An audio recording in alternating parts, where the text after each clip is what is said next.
Presenting Ramango silk saris and sari colour combination వచ్చేసరికి మనకి రాణి pink colour అండి. శారీ వచ్చేసరికి మనకి చాలా క్లాసీ డిజైన్ అండి. శారీ ఆల్ ఓవర్ కూడా మనకి ఇలా చెక్స్ వస్తాయండి. ఇదంతా కూడా మనకి కంప్లీట్ వేవింగ్ కాన్సెప్ట్ అండి.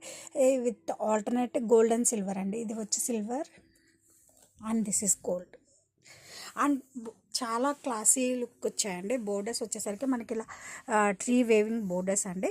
ఆ ట్రీలో కూడా మనం అబ్జర్వ్ చేస్తే గోల్డ్ అండ్ సిల్వర్ వేవింగ్ ఇలా గ్యాప్ బోర్డర్స్తో ట్రీ డిజైన్తో డిజైన్ చేశారండి. చాలా యూనిక్గా ఉంది. అండ్ అప్పర్ సైడ్ కూడా we have same borders and this is the పళ్ళు. కాంట్రాస్ట్ గ్రాండ్ వేవింగ్ పళ్ళు అండి. అండ్ ఈ శారీస్కి బ్లౌజ్ వచ్చేసరికి let me show. This is the blouse అండి. బ్లౌజ్ వచ్చేసరికి మనకి సెల్ఫ్లోనే చెక్స్ ఇచ్చారండి. బ్లౌజ్కి వచ్చేసి with board checks and board. This is the blouse. Sari all over కూడా మనకి చాలా క్లాసీ అండ్ యూనిక్గా ఉందండి ప్యాటర్న్ అయితే.